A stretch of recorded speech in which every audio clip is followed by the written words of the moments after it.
Então, a questão de facto do $1 milhão é possível com um risco. Há esse risco. Já passamos situações, os tais tipping points, os catalisadores.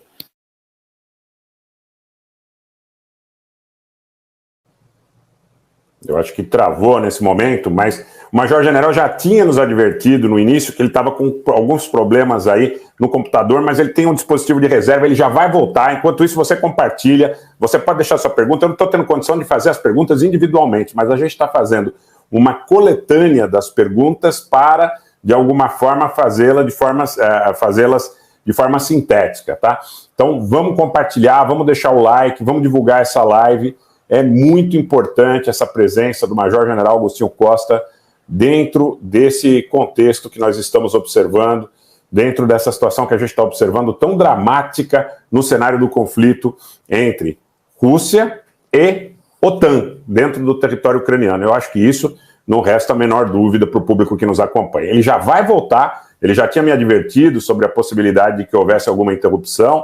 Em instantes ele estará conosco de novo. Ele está aqui conosco nos bastidores já dizendo que está voltando daqui a pouquinho, então não saiam daí, aproveitem para compartilhar, chamem os amigos, não vamos deixar cair o público dessa live. Nós chegamos a 3.700 pessoas, voltou o General Agostinho. Muito obrigado, General, seja bem-vindo mais uma vez. Eu avisava o público que o senhor já havia nos advertido sobre a possibilidade de que houvesse uma pequena interrupção. Então, estamos de volta aí, fique absolutamente à vontade. Muito obrigado. Peço desculpa, este computador às vezes tem estes bugs. Como dizia o doutor, esta é a questão do $1 milhão. Já tivemos situações que nos poderiam colocar numa situação parecida. Há alguns movimentos na Europa que, de algumas, no nosso entendimento, isto é sempre um entendimento pessoal que temos, mas é uma questão de, digamos, de razoabilidade, não é? Temos 20 países na NATO, dos 31 temos 20, que defendem a entrada na NATO, da Ucrânia na NATO já. Ora, se a Ucrânia entrar na NATO já, naturalmente, é um país que está em guerra, é um país que tem uma parte do seu território, digamos, que sofreu uma invasão por parte de um país, uma potência externa, naturalmente é acionado o artigo 5º. O artigo 5º não obriga, por exemplo, Portugal, ao abrir o artigo 5º, não é automático que entre em guerra com a Rússia. É preciso também perceber e ler e interpretar o artigo 5º. O artigo 5º é que todos os países é uma cláusula de solidariedade. Em boa verdade, a União Europeia tem uma cláusula semelhante, é 41.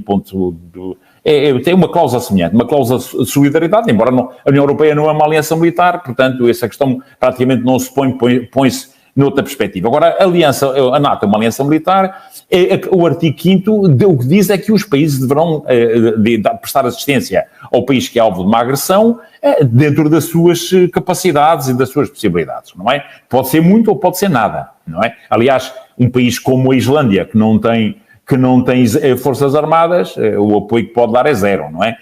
O Luxemburgo, não é? Hoje vimos que o Luxemburgo ia participar no treino dos pilotos ucranianos, não estamos a ver como, porque eles não têm F-16, não é? Portanto, o país também é tão pequeno, se escolar um F-16 já está em França. Mas pronto. Isto para dizer o quê? Há 20 países na NATO que defendem que a Ucrânia deve entrar já. Ouvimos o Sr. Stoltenberg, que em função daquilo que lhe dizem nos Estados Unidos, portanto, hoje diz que deve entrar, amanhã diz que não deve entrar. Neste momento, a corrente, aquilo que os Estados Unidos e a Alemanha defendem é que a Ucrânia não entre já na NATO. Hoje houve uma reunião entre o Sr. Macron, que às segundas, quartas e sextas tem um discurso, e às terças, quintas e sábados tem o discurso inverso, não é? Quando vai a Pequim e está com o senhor, com Xi Jinping, diz uma coisa, quando vai a Washington diz o seu contrário, portanto, ao ponto de um deputado europeu do país de leste ter chamado o nome um adjetivo muito pouco abonatório, o que de facto deixa-nos um pouco baralhados, não é? Agora, o que é uma verdade é que, hoje, como dizia, Macron, Scholz e Duda, o presidente da Polónia, reuniram-se para discutir as garantias de segurança a dar à Ucrânia na sequência da reunião de NATO de Vilnius, tendo em conta que não será garantida a entrada da Ucrânia agora, porque ainda, felizmente, ainda vai havendo a gente adulta na sala e que percebe e que não quer de maneira nenhuma ter um conflito com a Rússia, e percebemos também, já o dissemos aqui na nossa última agradável troca de impressões, os Estados Unidos não estão interessados em ter uma guerra com a Ucrânia. Não obstante, existam vozes como o Sr. Lindsey Graham, não é? Que acha que se deve matar o Putin, que se deve abater os aviões russos na sequência daquele drone que foi, digamos, em certa medida abatido pelos russos de uma forma um bocado engenhosa sobre o Mar Negro. Temos hoje anteontem um artigo no 1945 também de um cidadão americano que defende que a solução é dar à Ucrânia armas nucleares táticas, porque dando armas nucleares táticas à Ucrânia, a Ucrânia resolve o problema como se a seguir não se passasse para o patamar estratégico. Não deixa de ser... Há todo um conjunto de pessoas que a gente não sabe o que é que andam a beber ou o que é que andam a fumar, não é? Mas que têm, efetivamente, uma dissonância cognitiva. Uma dissonância cognitiva. Agora, já que o dissemos, os Estados Unidos não estão minimamente interessados em entrar numa guerra direta, num confronto direto com a Rússia. É a impressão que temos. Muito menos agora. Muito menos agora. O exército americano, segundo alguns analistas, tem 540 mil homens e mulheres. Ora, o exército russo caminha para 1.500.000. Foi essa decisão que foi tomada o ano passado, não é? Neste momento, só há 2 exércitos verdadeiramente treinados, preparados e equipados para a guerra, que é o exército russo e o exército ucraniano. O exército são os 2. Aliás, já começamos por dizer que estamos a assistir, e não falamos no patamar tático, mas não vale a pena estar a amassar quem nos acompanha, porque são as questões das operações táticas, não tem grande interesse, mas o que é uma verdade é que nunca desde a Segunda Guerra Mundial 2 exércitos se confrontaram com as condições que temos agora. Isto é, uma guerra de alta intensidade com as partes dotadas de equipamento de ponta, com um conjunto de tecnologia de topo e com, digamos, um impacto que muito, muito complexo, que exige coordenação, exige capacidade. Portanto, nós o que temos efetivamente é, de um lado, a Ucrânia a testar o sistema ocidental, equipada, armada, preparada e treinada pelo Ocidente. É o Ocidente, através da Ucrânia, que está ali em presença, e a Rússia, que se está a treinar, a preparar para esta guerra desde 2014. Não nos esquecemos. Há aqui um dado importante. Agora, se a NATO entrar em guerra com a Rússia, corre o risco de perder. E não estou a ser demagogo. Corre o risco de perder. Porquê? Quando a Itália, há 3 semanas, diz, o governo italiano, não é um jornal, o governo italiano diz que pede ajuda aos Estados Unidos, porque só tem munições para 48 ou 72 horas, está tudo dito, não é? Quando a Alemanha tem 200 e poucos Leopards, não é? Está tudo dito. Quando o governo britânico diz que vai precisar de 5 anos para repor os estoques, está tudo dito. Quando entregou toda a artilharia que tinha à Ucrânia, e não tem artilharia, como é que vai fazer a guerra? Quando o governo inglês entende que, neste momento, o exército britânico já não é reconhecido como um exército de Tier 1, portanto, um exército nível 1, mas um exército sim de nível 2, está tudo dito. Quando, hoje, eu creio que foi o Corriere della Sera, aliás, o ministro dos estrangeiros italiano, se a memória não me atrasou, refere que a União Europeia vai precisar de 5 a 10 anos para repor os seus paióis. Os seus paióis, não, o seu inventário militar. Estamos conversados. Isto é, se a NATO entrar em guerra com a Rússia, corre o risco de perder esta guerra. Corre o risco de perder esta guerra. Portanto, não vai entrar. E os Estados Unidos também, o adversário estratégico que se preparam para defrontar, mas não é agora, é a China. E até houve o comandante da Força Aérea, da Air Mobility Command, que é da Força Aérea Logística, do Comando Logístico Estratégico, até avisou, uma forma um bocado patética, diga-se de passagem, não é? Avisou os seus comandantes subordinados para se prepararem para uma guerra, por dentro de X anos, ao ver 5 anos, estaremos em guerra com a China. Hoje começou o exercício, salvo erro, a Air Defender 23, na Europa, que mobiliza 200 e tal aviões e 15 países da NATO, etc., durante 12 dias, começa hoje e acaba na sexta-feira da semana que vem. Isso, normal, é os exercícios da NATO, não é? Embora haja alguma especulação, mas a semana passada, a China e a Rússia fizeram um exercício, creio que pela primeira vez, de patrulha marítima aéreo, com Sukhoi 35 russos e o seu correspondente chinês, na zona da Coreia do Sul, sem reporte em voo, como é costume fazer.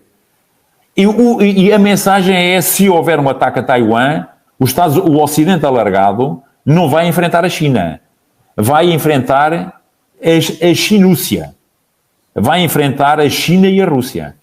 Portanto, aquilo que Brzezinski dizia, que nunca os americanos deveriam ser tão insensatos de permitirem que a China, a Rússia e o Irão se unissem, está aí. Portanto, há um conjunto de líderes políticos, e permitam-me, peço tolerância aos senhores e às senhoras que nos acompanham, mas para alguém que efetivamente acredita no projeto europeu, como é o meu caso, mas é irrelevante, alguém que acredita no projeto europeu, alguém que acredita que a paz pelo comércio, a importância, digamos, da globalização, de uma globalização, digamos, feita num equilíbrio entre o Norte e o Sul, para equalizar, do livre trânsito de mercadorias, de pessoas, quando temos um conjunto de lideranças políticas com este nível de distopia, é confrangedor. Aliás, quando ouvimos a senhora von der Leyen dizer que os russos estão a tirar os chips das máquinas de lavar a louça e dos frigoríficos, e esse discurso no Parlamento Europeu circula aí nas redes sociais, naturalmente, não é? Agora o que dizem é que estão a tirar os chips dos Leopard para pôr nas máquinas de lavar louça, não é? Portanto, mostra um patamar de cultura, digamos, a visão, e mostra que as elites políticas não ouvem os especialistas. Porque o Sr. Borrell e a Sra. Van der Leyen têm um military staff, têm lá generais. O Sr. Ben Wallace tem uma elite de generais britânica. A senhora o Scholz tem, portanto, não ouvem os especialistas. E as decisões políticas, o maior risco que temos é de haver um incidente. Já tivemos perto, como se recorda, quando foi aquele míssil S-300 que matou 2 cidadãos que iam num trator ali na Polónia, na fronteira com a Ucrânia, o que imediatamente os polacos e os bálticos consideraram que eram casus belli, não é? Consideraram que era uma agressão territorial num país da NATO. E foram os Estados Unidos que mandaram acalmar os ânimos.